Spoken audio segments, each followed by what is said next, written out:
And welcome, everyone, to the Don Lemon Show. We are live, coming to you from Chicago.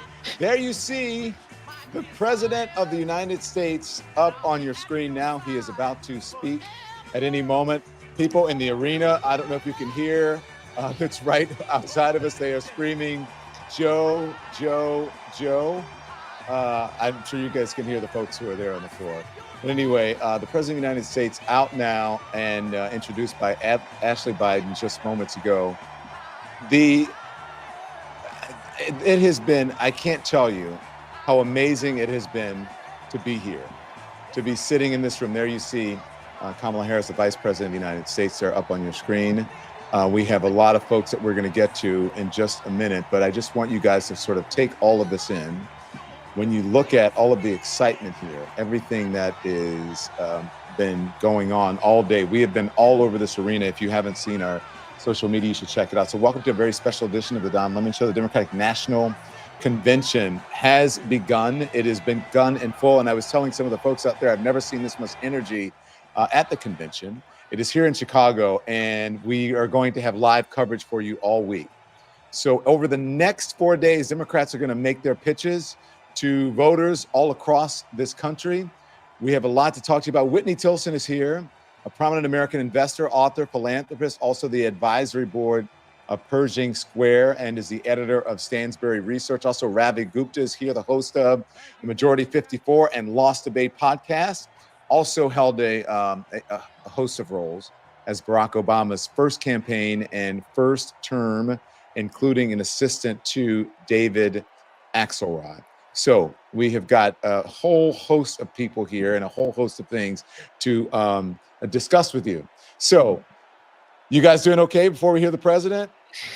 Yeah, very good. They're running behind schedule tonight, aren't they? They're running behind schedule. And I'm like, you know what? He's looking awfully well. Listen, we're a little bit ahead. You guys are on a delay. We're a little bit ahead of you in the room here. And this crowd has been really amazing. The vice president did a surprise appearance tonight, and we happened to be on the floor, and we got some of the footage of that, but everyone stood on their feet. And this president, obviously very respected. Actually, he's getting more applause than she did earlier. I mean, it was a surprise that she came out. But now he's telling folks to sit down. And we're going to listen. So Whitney and Ravi, yeah, let's listen in. Let's listen in. Thank you. I love you. Thank you.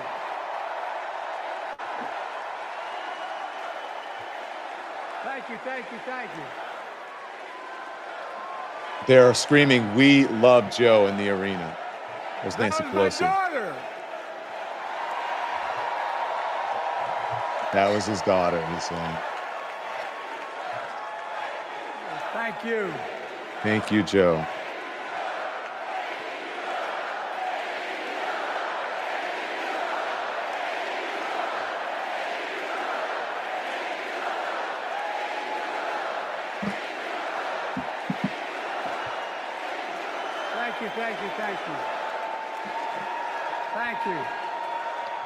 Thank you for so. I tell you what.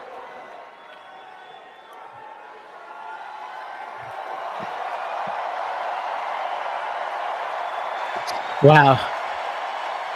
Yes, sir. Are you talking to me? I was just saying, wow, the energy looks incredible over there. It's crazy. God love you, you're incredible. Thanks for the introduction. It's kind of interesting because to be in the arena with it, just on the other side, I can hear. We're about a 30 seconds to a minute ahead of you guys. And especially our rock, Jill.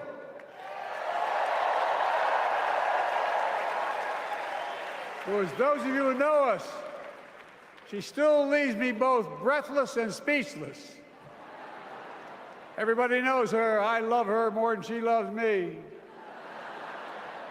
She walks down the stairs and I still get that going boom, boom, boom. Y'all will know me. No, I'm not kidding. Let's give a special round of applause to our First Lady, Jill Biden.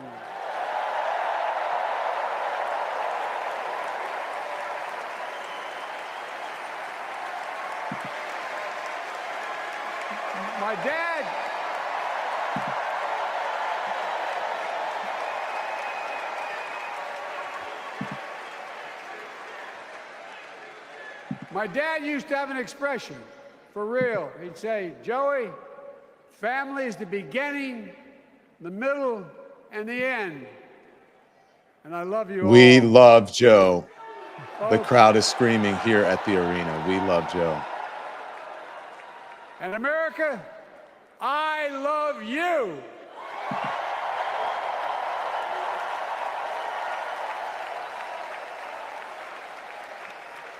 Folks, let me ask you.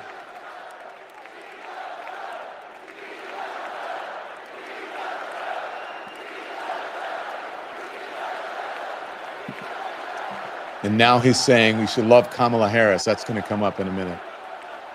Let me ask you. Are you ready to vote for freedom?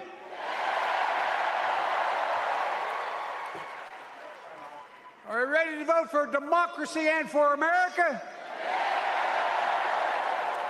Let me ask you, are you ready to elect Kamala Harris and Tim Walz, President and Vice President of the United States?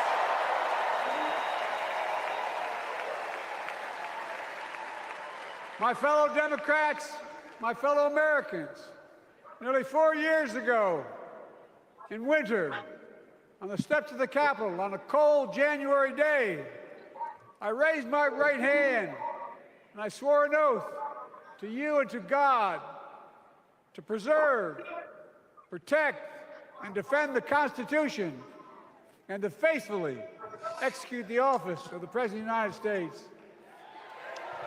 In front of me was a city surrounded by the National Guard.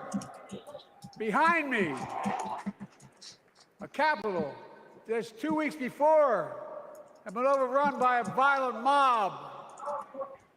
But I knew then, from the bottom of my heart, that I knew now, there is no place in America for political violence. None. You cannot say you love your country only when you win.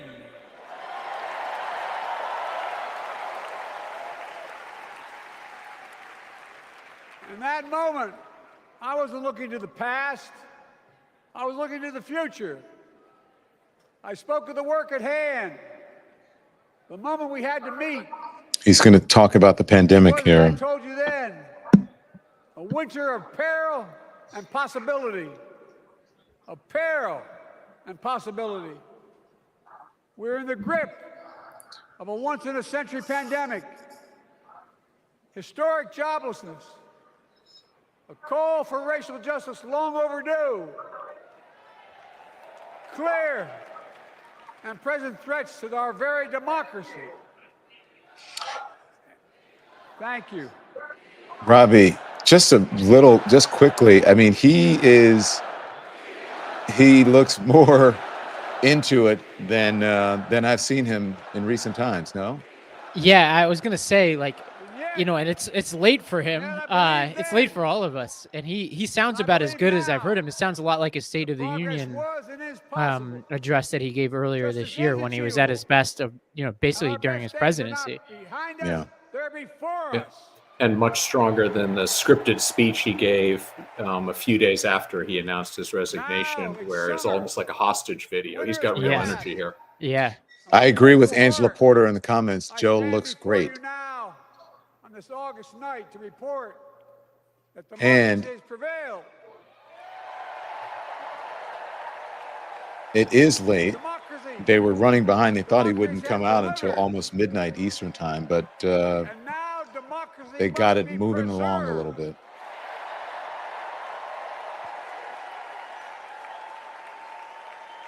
I wonder being off the trail has allowed him to kind of replenish his energy reserves here, you know? I feel like he's gotten some rest, and every time I see him, he looks more rested and more alert.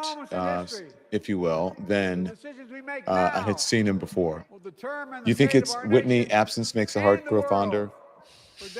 Well, look, clearly just the incredible stress he was under, and it wasn't just the pressure to withdraw as the candidate, but also Hunter being convicted.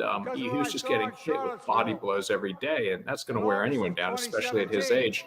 And all the pressure has gone over the past month, and you can see it now. Yeah. Carrying torches. Their veins Do you think there's a sense of relief at all, Ravi? From him, it's the guy loves public service so much. I was just thinking about this tonight. When he was crying when he was walking up to the stage, and I think he's got somebody who's he's been a U.S. senator since before I was born. So it's like for him, this has got to be really hard because he's staring down the last few months of his life in public service without a doubt. And I imagine that's pretty emotional for him. But at the same time, like, I don't know how any human, never mind somebody as old as him, could endure everything that he's been through over the past 6 months. Like it takes a superhuman to run for office and be president at the same time. Do you think it's some people are upset that they're interrupting him so much that it sounds disingenuous and it may be throwing him off? Do you agree with that? I don't know if I agree with that assessment. I think he loves it. Yeah. Whitney, I mean, yeah, because he feeds off the energy of the crowd. Yes, he definitely does. That's the difference as I observed this relative to the last time I saw him read that 10-minute script a few days after he tweeted he was withdrawing from the race. And it's the same thing at the State of the Union. He feeds off the energy of the crowd for sure. Yeah. I saw something in the New York Times a few days ago where he's still sort of sore at Nancy Pelosi for forcing him out, and I didn't get it. If he either that story is wrong or he's crazy, because it's the best thing that ever happened to him. He's going to, even if Kamala loses in November, he gave us a chance. He will be get standing ovations every room he goes into the rest of his life. All the pressure is off him. He should be doing backflips and thanking Nancy Pelosi. Do you think so? Yes. I'm sure in the beginning, at first, he did not like it. Remember, he said, "Oh, I know he didn't." But a month later, he's got to be thinking, "Wow, this is great. Everybody loves me. I don't have all the pressure, and I can go out a hero on top." And he is, and he's going to go out, I think, with his legacy intact, and actually doing something that was really magnanimous. And actually, if she does win, and you can't say that in this room, in this arena, if you say if she does win, they'll correct you and say when she wins. He will have helped to elect the first woman president of the United States, the first Black and Asian and Indian woman of the United States. Keep America moving forward. I'm actually amazed by how he sounds right now. This is as good as he sounded in a long time. When I spoke to folks here, they said, I asked, how did you feel a month ago? And they said, the month I was for Joe, but didn't have as much positivity and enthusiasm about the election, and now we do. Come on, Don, you're underselling it. There was an outright civil war in our party. We were broken, dispirited, demoralized, divided, and at war with each other. The contrast with the energy and unity today is like night and day. It's nothing I've ever seen before. Yeah, I agree. Yeah, you guys remember 08. Like that, this is as close to that feeling as I've seen, 20 years now, Yeah. Yeah. I mean, I was losing friends. People weren't talking to me because I was pushing so hard for him to withdraw to give us a chance of beating Trump. And now we're all kumbaya again. Yeah. Let's listen in a little bit. Good. Because of you, and I'm not exaggerating, because of you, we've had one of the most extraordinary 4 years of progress ever, period. When I say we, I mean Kamala and me. Just think about it. COVID no longer controls our lives. We've gone from economic crisis to the strongest economy in the entire world. Record 16 million new jobs. Record small business growth.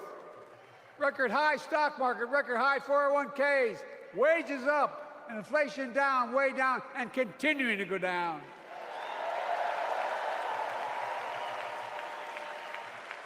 The smallest racial wealth gap in 20 years. And yes, we both know we have more to do, but we're moving in the right direction. More Americans have peace of mind that comes from having health insurance. More Americans have health insurance today than ever before in American history.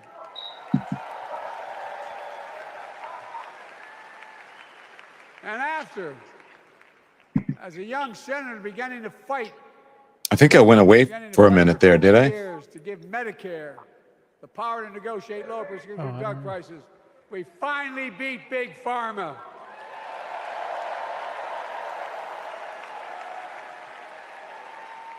And guess who cast the tie-breaking vote? Vice President, soon-to-be President Kamala Harris.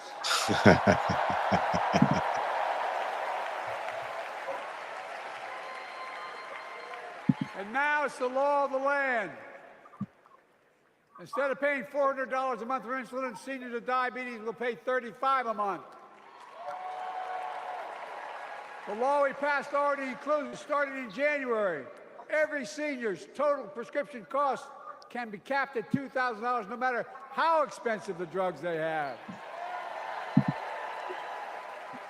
And what we don't focus on, and our Republican friends don't seem to understand, our reforms don't just save seniors money, they save the American taxpayers money. You know what we just passed saved? It saved $160 billion over the next decade. That's not hyperbole. It's because Medicare no longer has to pay those exorbitant prices to the Big Pharma.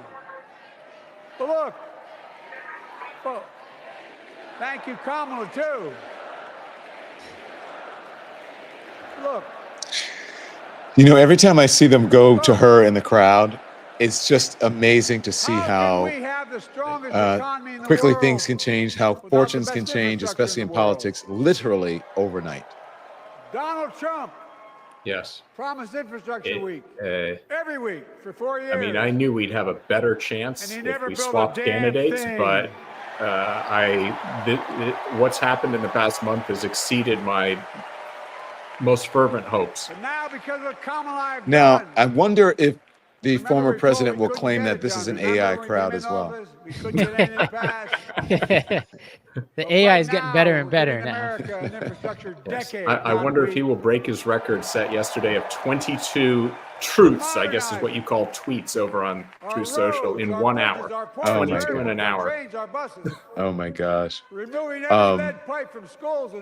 were set to have the arena in the background, and there's so many people in here streaming that it's tough to even I couldn't even hear you guys. I think you could hear me earlier, right? But I couldn't hear you. Yes, yeah, you were having trouble getting on because everyone else is trying to get on the same system, right? Everyone. I even went to the floor, and they said, Mr. Lemon, the Secret Service has swept over here. We could let you through normally, like we've been doing all night, but not right now. Right. I have a pass that gets me to everywhere, and I couldn't get there. You know, once the Secret Service does that, you're done. Yeah.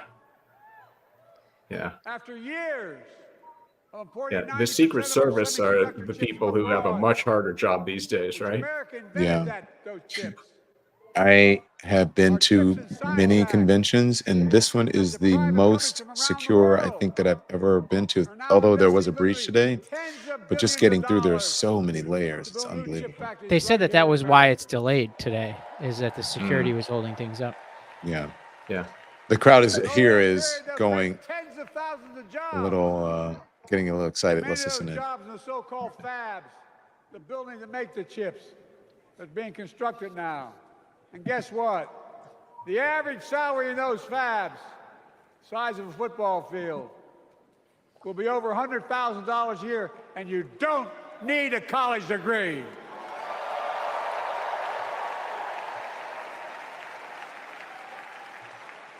Because of you and so many electeds out there, American manufacturing is back. Where the hell to say we wouldn't lead the world in manufacturing? 800,000 new manufacturing jobs.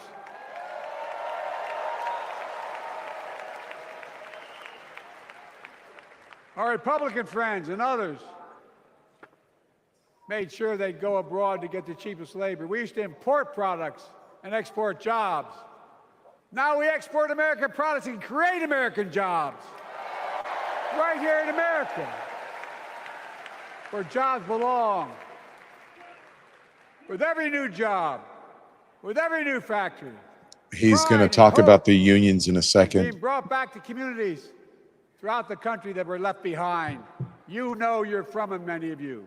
You know what it's like when that factory closed, where your mother, your father, your grandmother, grandfather worked. And now you're back, providing once again, proving that Wall Street didn't build America, the middle class built America, and unions built the middle class.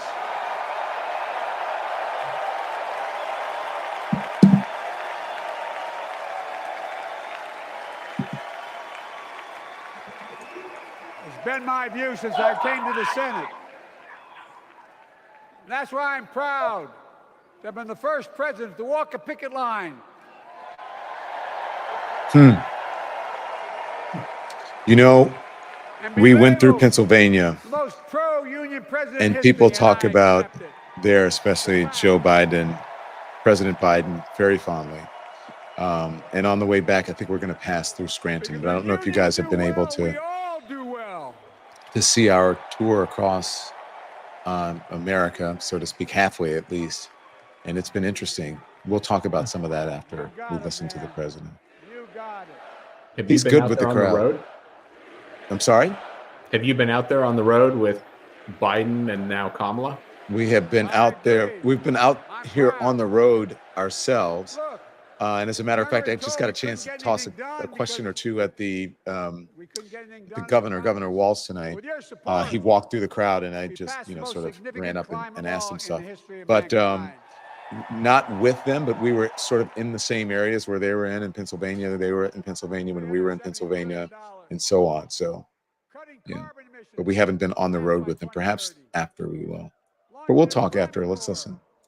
Similar to AmeriCorps and Peace Corps, creating tens of thousands of jobs for young people in the future who are going to make sure this continues.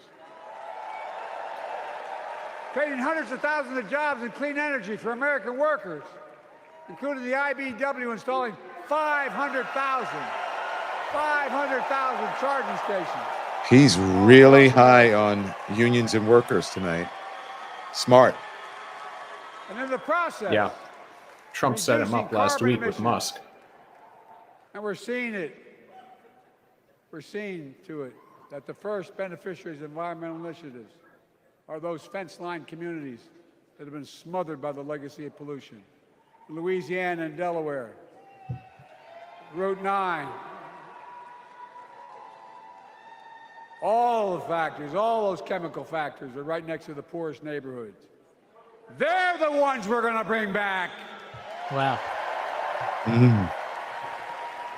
He's bringing the heat tonight. And how? He is, but he's smart, How but can we be the talking about the greatest things nation he's in the talking world?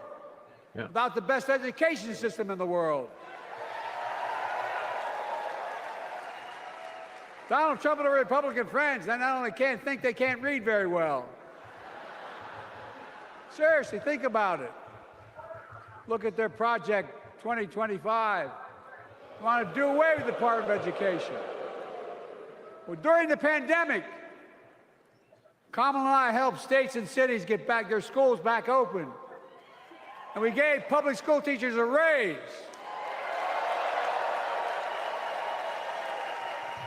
We created apprenticeships with businesses and communities, putting students on a path to a good paying job, whether or not they go to college. And by the way, we're making college a hell of a lot more affordable. increasing Pell Grants by $900, over $15 billion for HBCUs, minority service Smart. Hispanic institutions, and tribal colleges. We kept our commitment to provide more student relief than ever by lifting the burden of helping millions of families so they can get married, start a family, buy a home, and begin to build family wealth and contribute to the community and grow our economy. I think they've realized, obviously, It's not cost they have doesn't realized that they create need more to wealth. reach the working class Fundamentally transformed people how of our- America, transformed how our the economy workers, the grows. folks who are in steel mills, or who are actually work in the coal mines, or the people who work in the auto industry, but workers, and they're hitting that theme really, really, really hard. At the end of the month. Yep. Or he is, at least. Family, 3-bedroom house, 4 kids, a grandpop living with us, decent neighborhood, but never a penny to spare. And look, that top-down notion never worked. A lot of Democrats didn't think it worked, but thought it worked, but it doesn't.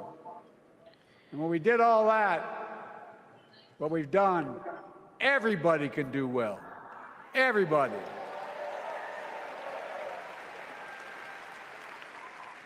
Donald Trump calls America a failing nation. No, I'm serious. But think about this. Think about this. He publicly says to the whole world, I'm going to say something outrageous. I know more foreign leaders by their first names and know them well than anybody alive. Just because I'm so damn old. Now that's how you do it. Take it right head Look on, at the right? message he sends around the world when he talks about America being a failing nation. He says we're losing. He's the loser. He's dead wrong. Did he just call Donald Trump a loser? That's what he And said. was that in the script? Many of you are very successful people who travel the world. I don't know. Name me a country in the world that doesn't think we're the leading nation in the world. Without America, not a joke, think about it. I'm being literal. Who could lead the world other than the United States of America? Well, guess what? America's winning, and the world's better off for it. America's more prosperous, and Americans are safer today than we're under Donald Trump. Trump continues to lie about crime in America, like everything else. Guess what? On his watch, the murder rate went up 30%, the biggest increase in history. Meanwhile, we made the largest investment, Kamala and I, in public safety ever. Now, the murder rate is falling faster than any time in history. Violent crime has dropped to the lowest level of more than 50 years. And crime will keep coming down when we put a prosecutor in the Oval Office instead of a convicted felon. Ooh.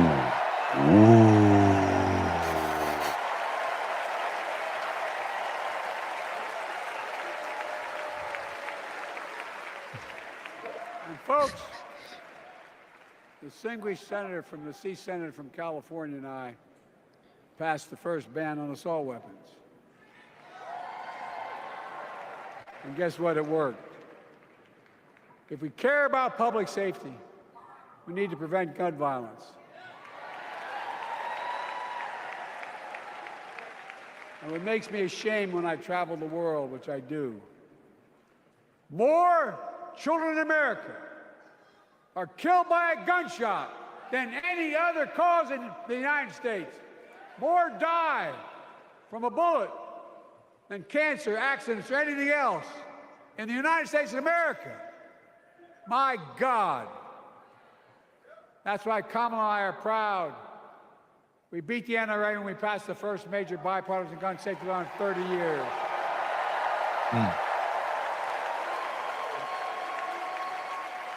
I'm serious. That comes from here.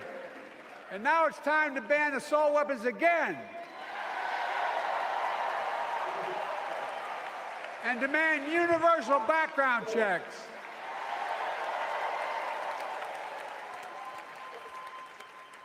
It's hard. I never thought I'd stand before a crowd of Democrats and refer to a president as a liar so many times. No, I'm not trying to be funny. It's sad. Trump continues to lie about the border. Here's what he won't tell you. Trump killed the strongest bipartisan border deal in the history of the United States that we negotiated with the Senate Republicans. It took 4 weeks. Once it passed, and never acknowledged the most expansive border change in American history. He called senators to say, don't support the bipartisan bill, because he said it would help me politically and hurt him politically. My God. No, I'm serious. Think about it. Not a joke. Ask even the press who doesn't like me. They'll tell you that's true. Typically, Trump, once again, putting himself first and America last. Then I had to take executive action. The result of the executive action I took, border encounters have dropped over 50%. Wow. In fact, there are fewer border crossings today than when Donald Trump left office. And unlike Trump, we will not demonize immigrants, saying they're the poison of blood of America. Poison the blood of our country. I agree with Mike in the Kamala comments. He says Joe looks 15 years younger. Including protecting Yes. dreamers and more. Right? I think he has gotten some rest. And you're right. I think a weight has been lifted. And here's what else I believe in. Protecting your freedom to vote, your freedom to love who you love.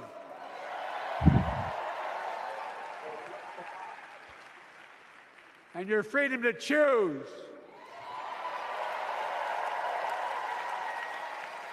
And in its decision overturning Roe v. Wade, as you heard earlier tonight, the United States Supreme Court majority wrote the following, quote, women are not without electoral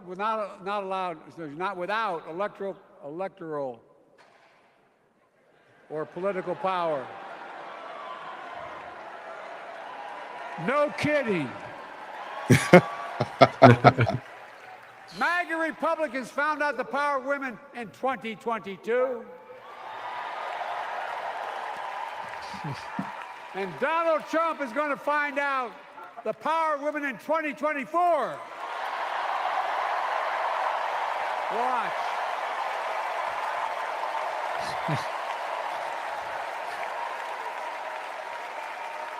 And where Trump and his mega Republican right-wingers seek to erase history, we Democrats continue to write history and make more history. I'm proud to have kept my commitment to appoint the first black woman to the United States Supreme Court. You know, it's right. It's the first black woman in the Supreme Court, and he will essentially have ushered in the first black woman as president. I'll say what the people in this arena says when she wins. That's their words. I'm proud that I've kept my commitment to have an administration that looks like America and that taps in to the full talent of our nation. The most diverse cabinet in history, including the first black woman in South Asian descent to serve as vice president. And will soon serve as the 47th president of the United States.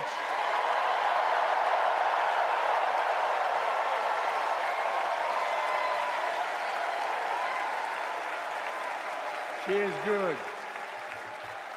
Look. I think his legacy is intact with this stuff, don't you? This is probably the most important speech of his presidency. Folks, I've long said we have many obligations as a nation, but I got in trouble years ago for saying I'd make no apologies. We have only one truly sacred obligation: to prepare and equip those we send to war and care for them and their families when they come home and when they don't. That's why I'm so proud to have written and signed the PACT Act. One of the most significant laws ever, helping veterans and their families exposed to toxic materials like burn pits in Agent Orange. I was around during the Vietnam War. It's hard. Nobody was able to prove that there's illness as a consequence of Agent Orange. And no one was able to prove initially that because they lived in burn pits like my son lived next to in Iraq for a year, that is the cause of their illness. But because of the PACT Act, a surviving spouse with 2 children is now eligible for a stipend about Maxine McNeil in the $3,000 comments a says, month. fantastic speech. You guys think? I think it's actually a really good speech, And those Whitney, children, I don't agree. you? Yeah. Yeah. I'm interested to see whether he talks about any kind of Israel, Ukraine, foreign matters, whether that's coming up. That's the one thing I haven't heard yet. Over 1 million veterans and their families just so far. You have to imagine this is going to be a pretty long love speech them, because and nobody's I'm going to so tell proud of him my son, To so get off the to get off stage. the stage. Yeah. get it. No one's going to say, I'm going Guess to who move doesn't myself get over a it? little bit. How's And that? doesn't respect our veterans. We Oh, know wait, from oh, his wait. own chief of staff, Fourth There we Sergeant go. General John Kelly. So here's the interesting thing Trump is, went in Europe. I'll tell you Would not how go to the exciting. Hold on one grave second. sites of one of the How exciting, France because there are workers and brave people here who are helping service us to do who gave this, their lives to this country. and Call them suckers they and have losers. all left Who the in the hell does he studios think he that is? we're in Who to does he go think out he is? just on the other side of where we are to see him. Just to So- feel the energy of the Yeah, room. just feel the energy. I said, can someone get We're the on first. the monitor that's They're behind me? not the Sorry, words of a person I asked not my worthy producer here. I of said, being can someone Commander-in-Chief. tell the Period. tech guy to Not come in then, and turn the not closed now, captioning and off? And he not goes, ever. there are no workers in I this mean room. that. They're all I out. mean that from the bottom And of you my know what? I heart. can't blame him. Can you blame him? No, I cannot. It's And going to be as you hard said, for the Democrats the next 2 days, because how are they going to fill? Because everyone's waiting for Kamala's big speech on Thursday. So how are they going to maintain the momentum? Because this is a great speech and has fired everybody up. Well, you've got Obama tomorrow, which you got to imagine. Oh yeah. Obama's going to be great tomorrow. Do you? But don't you think Tim Walz is going to be pretty Europe and NATO was amazing established. too? Yeah. Not a joke. A lot of I mean, star Every, power. every, You got a every day I killer love that guy lineup. more. Changed our whole Killer image of the lineup. world. Well, they gave the hours, about 190 hours sum total, to my counterparts or heads of state in Europe to strengthen NATO. We did. We united Europe like it hadn't been united for years, adding Finland and Sweden to NATO. 10 days before he died, Henry Kissinger called and said, not since Napoleon has Europe not looked over their shoulder at Russia with dread until now. Until now. Well, guess what? Putin thought he'd take Kyiv in 3 days. 3 years later, Ukraine is still free. Yeah, now he's pivoting to foreign affairs. I'll be curious to hear what hear his exact words about Israel. Those are going to have been vetted pretty carefully, you'd imagine. Conventional wisdom Ooh, was you bet. that China would inevitably surpass the United States. So we had in our up in a poll, Now. which primetime speaker this week have you been most excited for? Barack Obama, Joe Biden, Kamala Harris, Tim Walz. Hostages home. Barack Biden End the war in by a Gaza. mile, And 44%. bring peace and security to the Middle Did you East. say Barack O'Biden? I said Barack Obama. Did I say Biden? You said O'Biden. Go back and play it. Is that Freudian? It's not the first time that I've said that, I'm sure. Peace treaty in Gaza. But didn't 2 they days call ago, him I the put forward a O'Bidens proposal when that brought us Oh, yeah. closer to doing that President Barack Obama done was since October 7th. Yeah. We're working around the Was clock, the president? right? Secretary of State. oh my gosh, look at the guys, to look at prevent the a folks wider out war, there. It's reunite crazy. hostages with their families, and surge humanitarian health and food assistance. We're just sort of, there's a now row of studios and we're just sort of turned around and whatever. So to end on Wednesday we get the civilian good suffering side. of the Palestinian people, and finally deliver a ceasefire and end this war. In the war.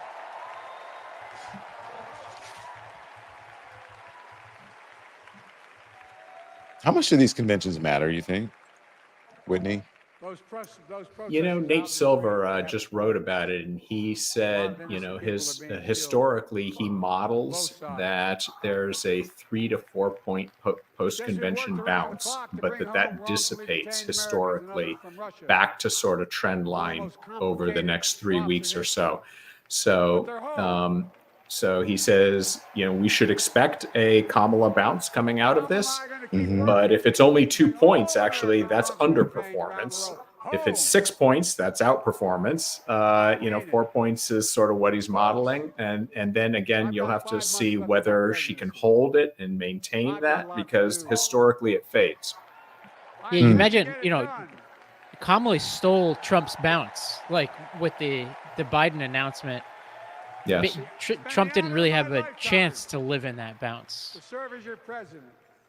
Right. I love the job. Well, I said if you had scripted Biden dropping out to steal the thunder, the rumors were out there on Thursday, about 2 hours before Trump's speech. And then the actual announcement, you know, came 2 days later, and it just sucked all the air out of the room. It was absolutely perfect timing had you scripted it, though I don't think it was, you know, I don't think Biden did the timing for that reason, but it ended up being perfect. Yeah. Big applause. Let's listen. In 2024, we need you to vote. We need you to keep the Senate. We need you to win back the House of Representatives. And above all, we need you to beat Donald Trump.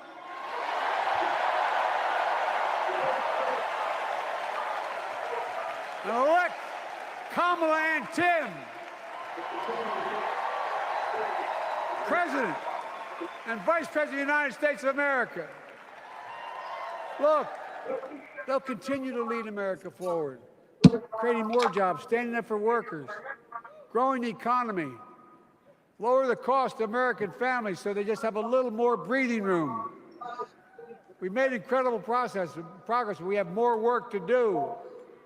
And Kamala and Tim will continue to take on corporate greed and bring down cost of food.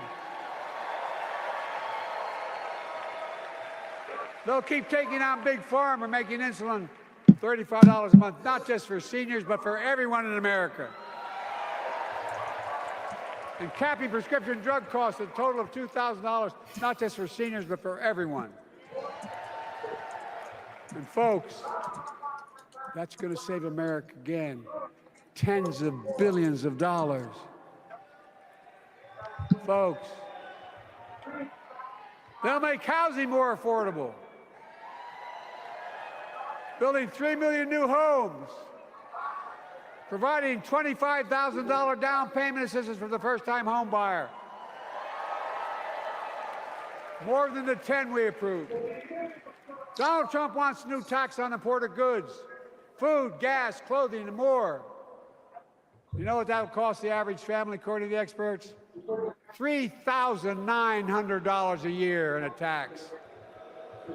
No, that's a fact. Kamala and Tim will make the child care tax credit permanent.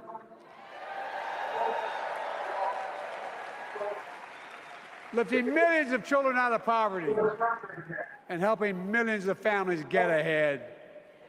But you know what Trump has? He created the largest debt any president had in 4 years with his $2 trillion tax cut for the wealthy. Well, Trump has a new plan. He wants to provide a $5 billion tax cut for corporations and the very wealthy. Read it. Put us further in debt. And folks, you know we have 1,000 billionaires in America. You know what their average tax rate they pay? 8.2%. That's right. That part is definitely true. If we just increase our taxes we proposed to 25%, which isn't the highest tax rate even, it would raise $500 billion new dollars over 10 years. The billionaires of the world are They'd not still going to be like very that. wealthy. Look, Kamala and Tim are going to make them pay their fair share. They'll protect Social Security and Medicare. Trump wants to cut Social Security and Medicare. Kamala and Tim will protect your freedom. They'll protect your your right to vote. They'll protect your civil rights. And you know Trump will do everything to ban abortion nationwide. Oh, he will. You know, Kamala and Tim will do everything they possibly can. That's why you have to elect a Senate and a House to restore Roe v. Wade.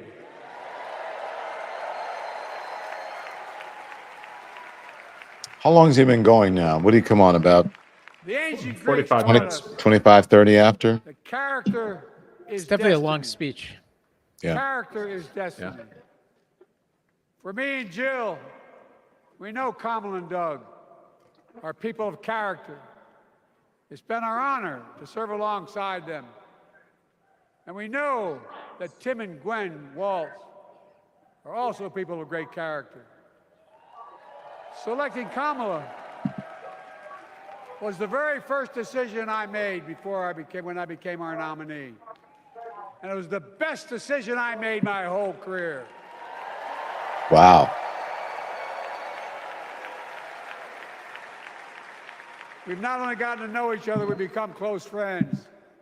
She's tough, she's experienced, and she has enormous integrity, enormous integrity.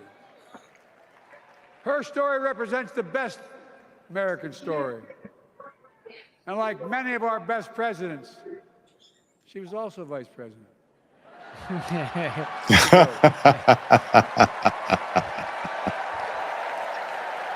But she'll be a president our children can look up to. She'll be a president respected by world leaders because she already is. She'll be a president we can all be proud of. And she will be an historic president who puts her stamp on America's future.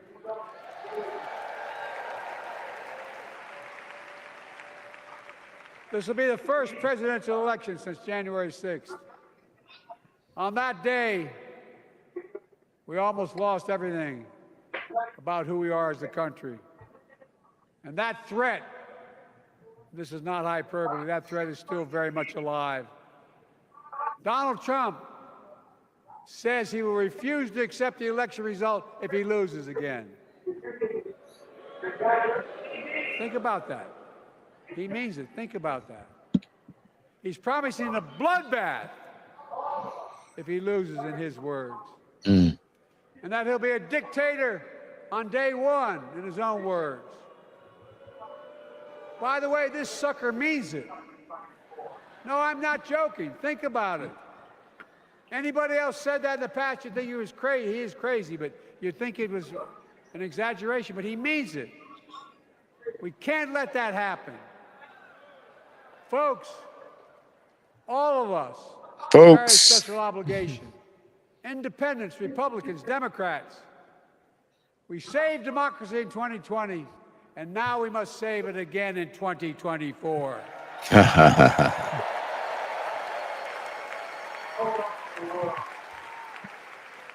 The vote of each of us cast this year will determine whether democracy and freedom will prevail.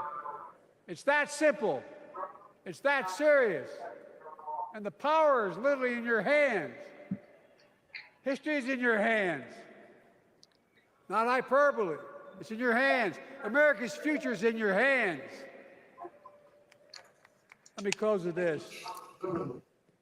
Nowhere else in the world could a kid with a stutter and modest beginnings in Scranton, Pennsylvania, and Claymont, Delaware, grow up to sit behind the resolute desk in the Oval Office.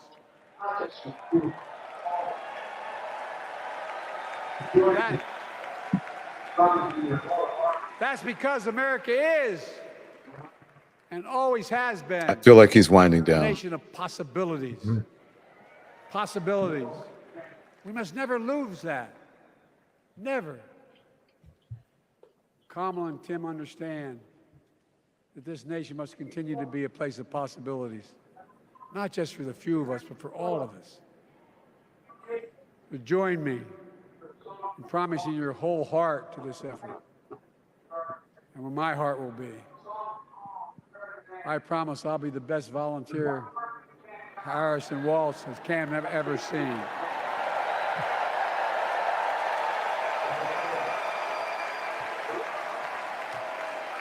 Each of us has a part in the American story. For me and my family, there's a song that means a lot to us, that captures the best of who we are as a nation. The song is called American Anthem. There's one verse that stands out, and I can't sing worth a damn, so I'm not going to try. I'll just quote it. The work and prayers of centuries have brought us to this day. What shall our legacy be? What will our children say?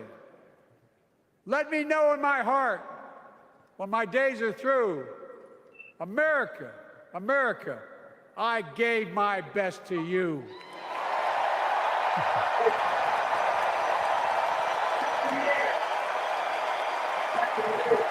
Oh, this is emotional.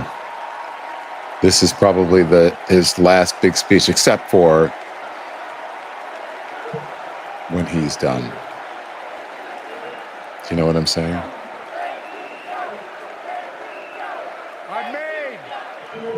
I've made a lot of mistakes in my career, but I gave my best to you. For 50 years, like many of you, I've given my heart and soul to our nation. And I've been blessed a million times in return with the support of the American people. I've either been too young to be in the Senate because I wasn't 30 yet, and too old to stay as president. But I hope you know how grateful I am to all of you. I can honestly say, and I mean this from the bottom, give you my word as a Biden, I can honestly say I'm more optimistic about the future than I was when I was elected as a 29-year-old United States Senator. I mean it. Folks, they're winding down. I hear the music outside. Remember who we are. We're the United States of America. There we go.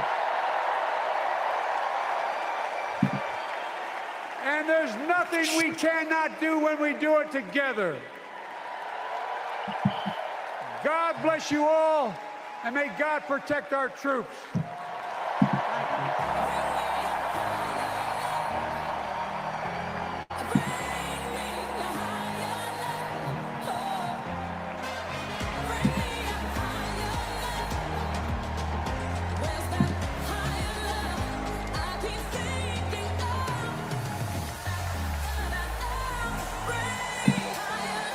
Wow.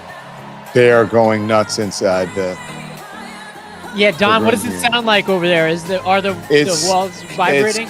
The walls are vibrating, and again, if I could turn around, but I would mess everybody's stuff up here if I turned it around.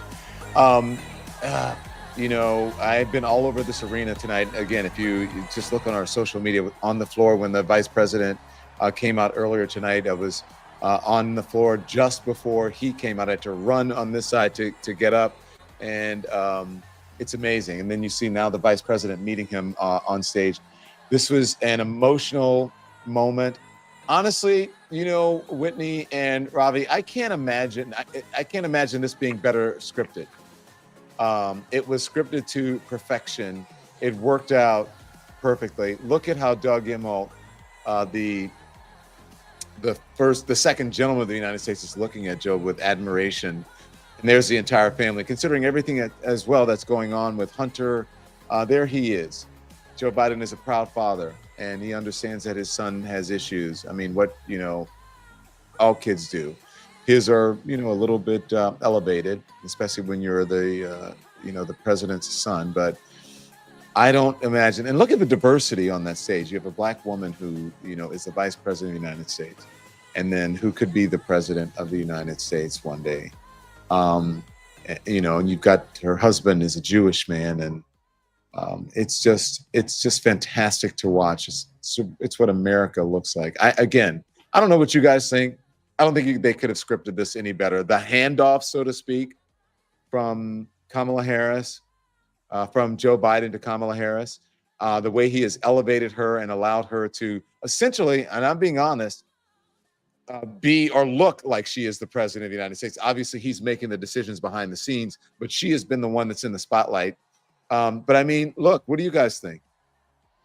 Yeah, there was a small moment just as you were speaking that I was watching, which is, I don't know if I've ever seen Kamala Harris with Hunter Biden before, but they just got really close, and you could, the former staffer in me could see what the sort of directions are there, which is, I think Hunter and Kamala are basically directed to be on opposite sides of the stage right now. And you could see that they got a little close and somebody realized, and they kind of like are, magnets, like, being repelled. And they both went, they sensed each other and walked right to the opposite sides of the stage. I missed that. Yeah. You think that happened? Don't want to For give the Republican attack machine any good photos to run, right? For sure. Yeah. And, I can actually play it back from the source that I have here. And there was a little girl there in the middle, and they kind of got close, and then they yeah. But you can see as he walks on, he walks right over to the other side. I see it. That had to have been the direction, right? This was probably negotiated, and the Biden being such a family man, nobody wanted to piss him off over this, but obviously, you don't want to hand people the photo and all that, but to sort of elevate it a little bit, this was obviously, I think, like a really strong defense of his record, and like the difficult dance that the planners of this convention had to undertake is that they knew putting Biden on, he was going to talk about his record, which inherently is going to be about the past. And I think it was smart to put this on the first night. I think he had, incredible things to say about what he's done as president, but obviously Harris is going to want to point the way forward and, take some credit for what Biden has done, but really focus on the future. And I think putting it Monday is really smart. If I can be a little bit more blunt than you, they sort of get it out of the way. Yes. And then they move on. So they've gotten Joe Biden, who has stepped out of the way. They've gotten the Hunter Biden situation out of the way. And now it is just Kamala Harris and Tim Walz moving forward. Am I correct? Yes. They gave him the gold watch, as they say. Send him on the way. And look, I was looking for any hint that a little bit of bitterness or, sort of making it about himself. And I didn't detect any of that. He gave I thought he hit all the right notes, and no hint of bitterness or resentment or any allusion to that, and gave her a ringing endorsement, to close. Like it's exactly what you would have wanted. And now, he becomes chairman emeritus off stage, and all the focus now shifts to Kamala, and building on Joe's legacy. You're right. Again, they gave him a gold watch. I like that. Right. Well, Don, you covered the RNC. Correct me if I'm wrong. We didn't see George W. Bush. We didn't see Laura Bush. We didn't see Vice President Pence. If you compare this to show of unity here, even on the first Democrats, to the very thin representation that we saw from the Republicans, pretty stark. Well, but also I don't think that, George Bush or any of those folks really want to be associated with Donald Trump. That's an entirely different story. But let's talk about Joe Biden's President Biden's performance tonight, Ravi. What do you think? I think he was energized. As the kids have been saying, as the folks in the chat have been saying, Joe got some sleep, they said. He had a good night's rest. Is that what they're saying? It looks like it. I mean, it looks like he's been spending some time either at Camp David or in Delaware. Like, he looks tanned, rested, energetic. He benefits from what I think Kamala Harris also benefited from, which is a relentless onslaught from the Republicans that have really lowered the expectations. That's the dangerous game that they've played. And he cleared it in spades tonight. As has the vice president, who obviously has run a near flawless launch. And so I think the Republicans are in many ways reaping what they've sowed in the expectations game. Yeah. Let's talk about the themes that that this president hit. But listen, there were so many speakers that we can talk about, but we just listened to the president of the United States. Whitney, let's talk about the themes that he hit upon tonight. He talked about foreign policy. He said, listen, everyone thought that it would be over, and Putin did as well, within a matter of days or a matter of weeks. And look, it's been a couple years now, and Ukraine is still fighting back and hanging on. And that is in large part because of the United States and our contributions with military equipment, even if it's, sort of not direct, so to speak, and resources. And then he talked about what he did, I thought, which was really good, is he addressed longer than I would have expected, but I think it's good, the working class in America that the Democrats have somehow lost touch with. Yeah, I mean, look, he is the best, one of the best spokespeople. Joe from Scranton, that's how he beat Trump last time, is appealing to middle America, and he's from middle America. And that's an area where the Republicans are going to try and create a wedge and attack Vice President Harris on.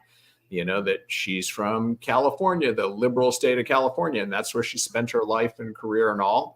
So having President Biden be the person to deliver that message, and obviously they're going to use vice presidential candidate Waltz, he's the perfect VP pick to bring those voters in. And those are the voters that have decided basically every one of the last, half dozen elections or so, that both parties are fighting for a very narrow sliver, maybe 4% of the electorate, that will determine the election.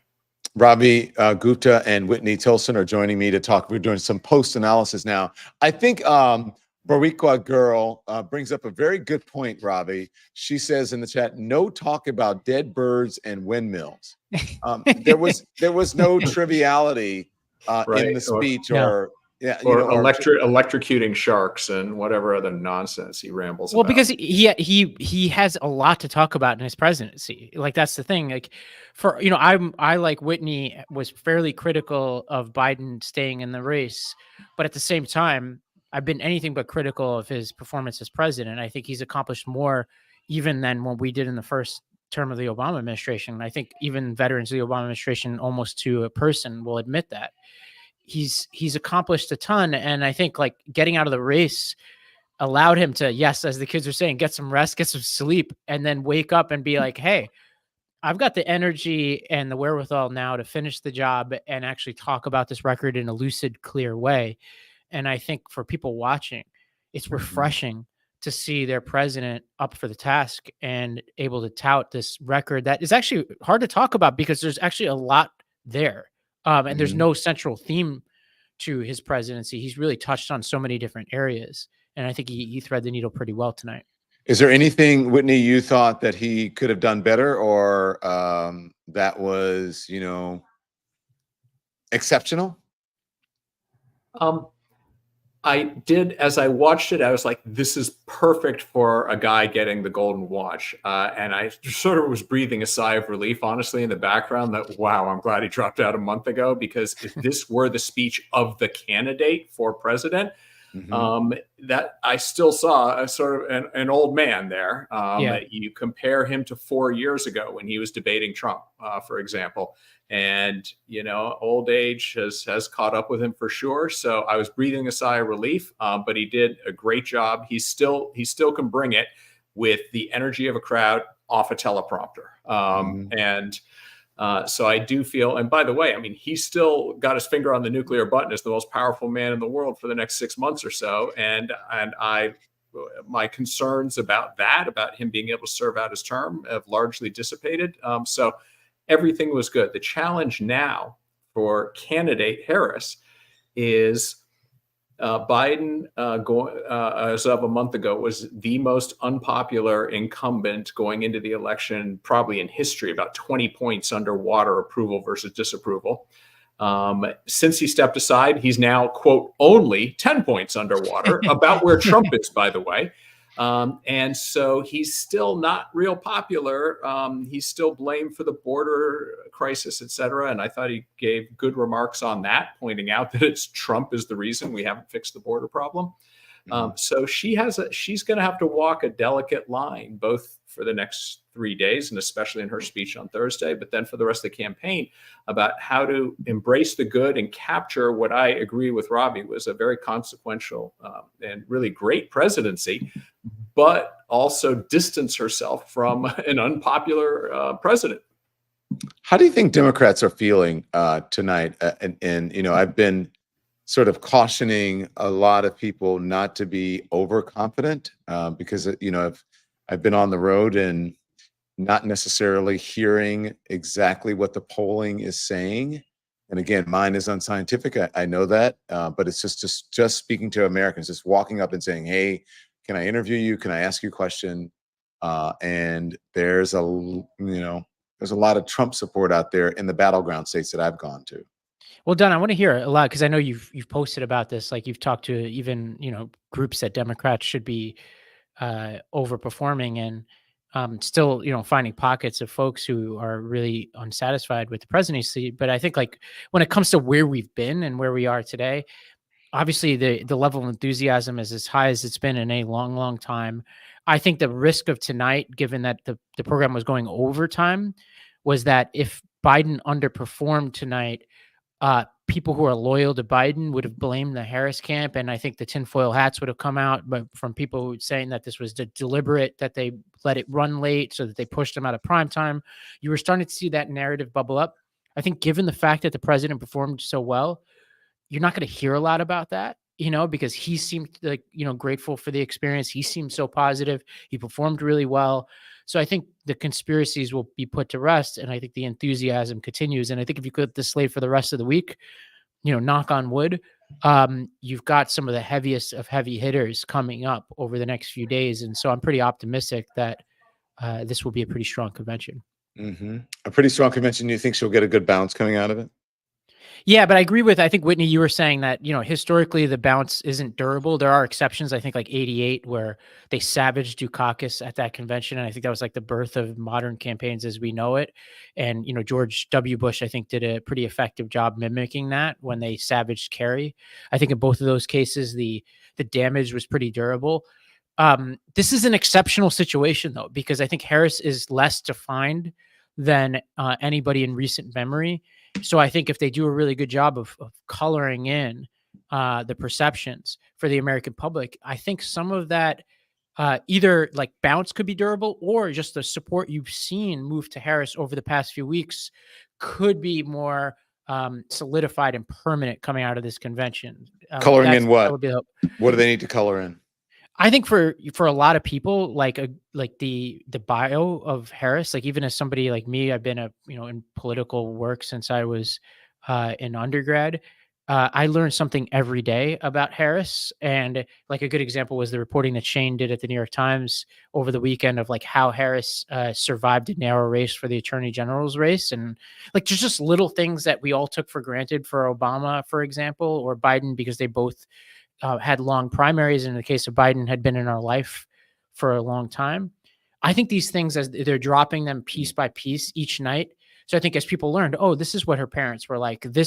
She worked at McDonald's, like her first ad said, or she survived a really tough race, or she's really tough on sexual predators, or, people who are trying to rip you off, et cetera.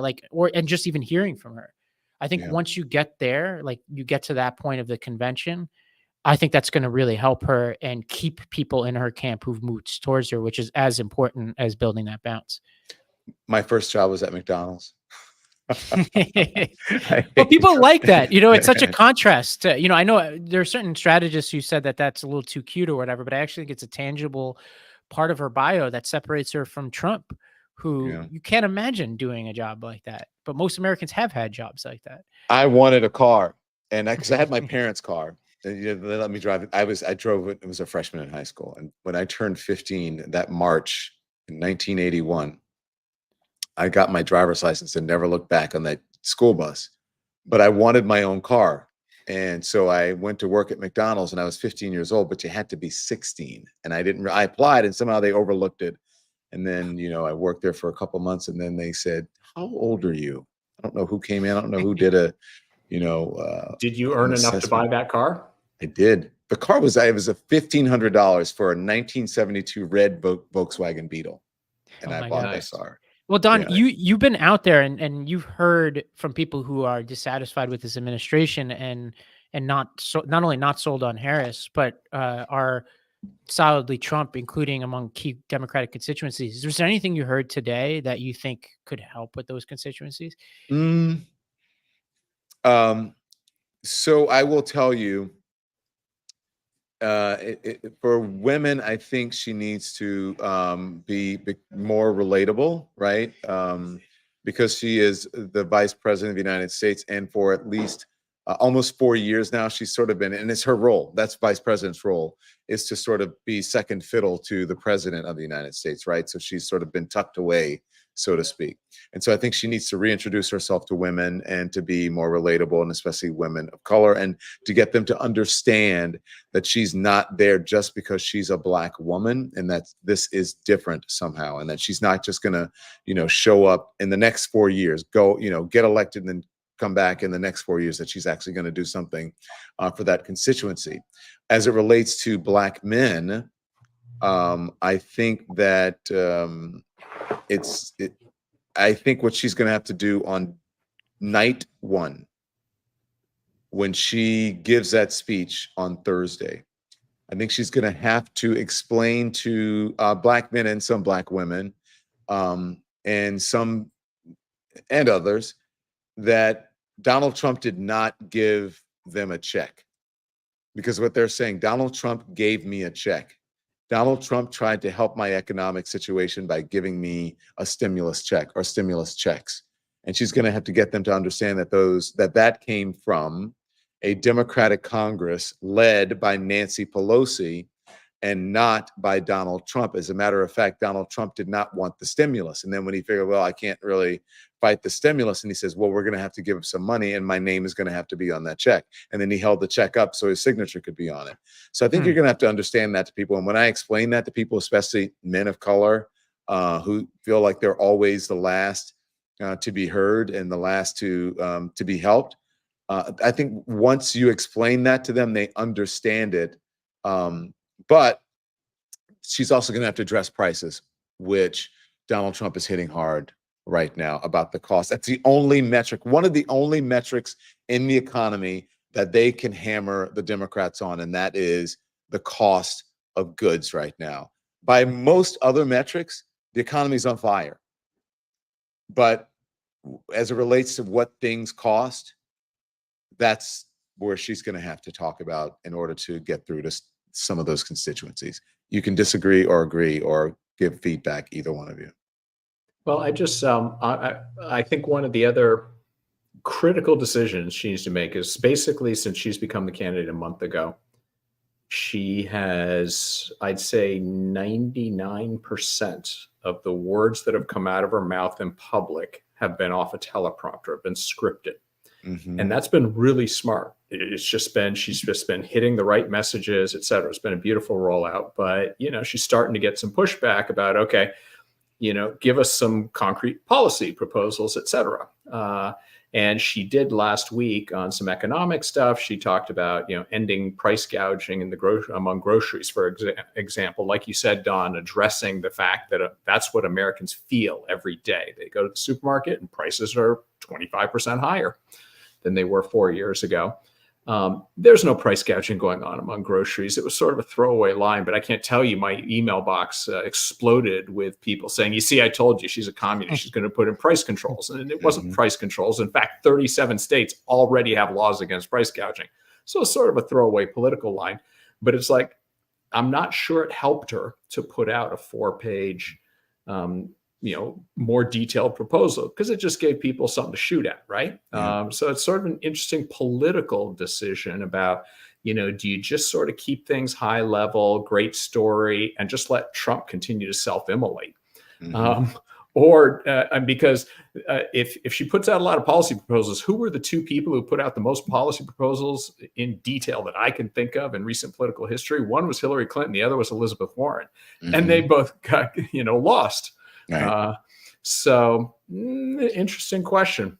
Yeah, there's a shadow campaign going on behind the scenes, run by Karen Dunn, who's running debate prep this time around, which is like a quiet changing of the guards that's happened behind the scenes in the Republican Party. Like for a long time, Ron Klain had been running debate prep going all the way back to Kerry 2004.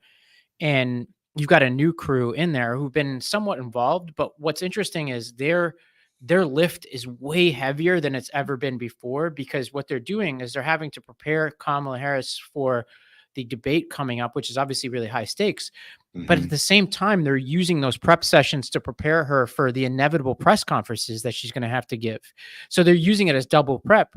And then you have a third difficulty, which is usually what happens when you go into these debate preps is you're working off of what your positions already are, but they're actually having to come up with these positions as they're prepping her. So it really is the metaphorical building the plane as it's taking off.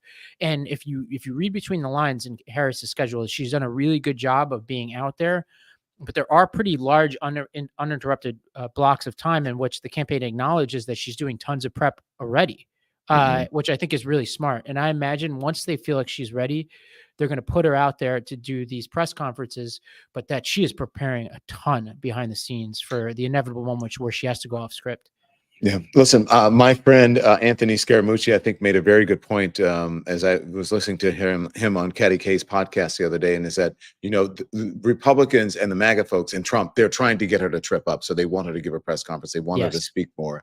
And he said, I would not get her to do any of this until she's the official nominee, because right now she doesn't have to, because Americans are, he said, as in his words, water skiing or eating hot dogs or at the beach or doing barbecues, and they're not dialed in like we are. So if he were advising her, he would put it off as long as possible and then eventually get to it when it gets closer to time. And I actually think that is that's pretty good advice. I've been watching her, especially around Pennsylvania.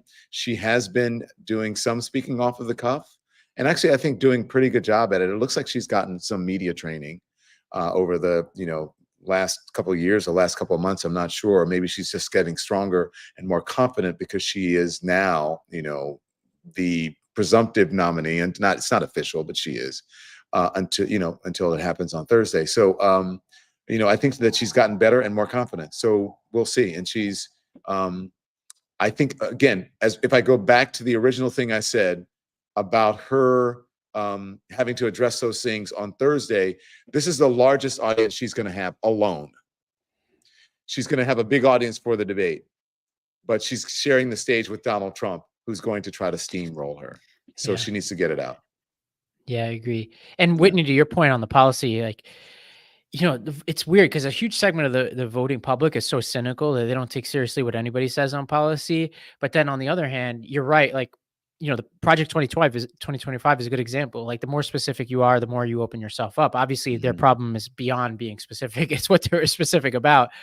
My sense is what they're trying to calibrate is to put enough out there so that they avoid the knock that she's not substantive, right? While trying not to say too much. I agree. It certainly isn't. They went to places I wouldn't have gone, but I understand what they're trying to do, if that makes any sense. Yeah. Well, guys, I enjoyed this. I appreciate you waiting around because we waited for a while. We had the connectivity issues, but look, it's night one. You live and you learn, and I'm so glad that you guys could be here. Tomorrow night is President Barack Obama, and I think most people are looking forward to that one. Again, I don't know if they're necessarily giving him a gold watch. Maybe they're giving him a paperweight, right, or something. Or a pen, a nice pen, because it's him, right? So they're moving him out of the way, and then they move another former president out of the way, and then they get to the current folks, and then they don't have to deal with that. And as you guys said, it's all about the future. So thank you. I really enjoyed it. Did you guys enjoy it? Thank you for waiting around. I'll give you a gold watch. It was good fun. Turns out Ravi and I are old friends. We both come from the education space. So charter schools, stuff like that. So we had plenty of time connecting. But look, the thing I'll leave you with is, look, it's super exciting sort of being here. We're, Ravi and I anywhere Democratic Party activists, but this race is an absolute toss-up at this point. Yeah. There's whoever wins Pennsylvania, I was just looking at the numbers. Whoever wins Pennsylvania has a 95% chance of winning the election. And right now, Harris is clinging to a very narrow 1.6 percentage point lead. That's actually down from 2% in the past week. So Trump was leading by 4 or 5 points over the last month. Harris came up, but she sort of stalled out, and that is much too close for comfort. So, we got however many 80 something days that are left. Yeah. We gotta be working 24/7 because this election's in all likelihood going to be extremely close. I was remiss in something before I let you go. We're going to end on this, okay? If we can just play the current vice president opening up the convention tonight and surprising everyone on the floor.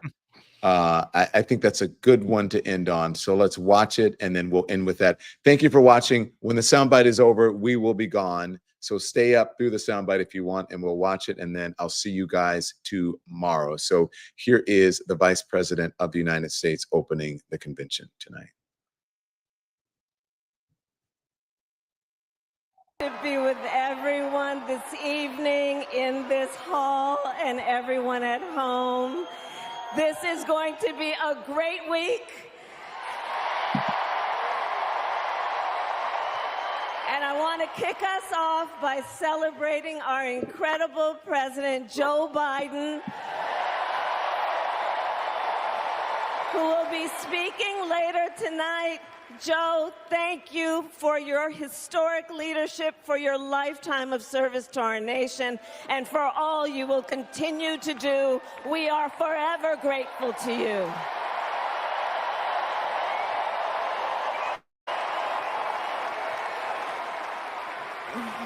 Thank you, Joe. Good night, everybody. Good night.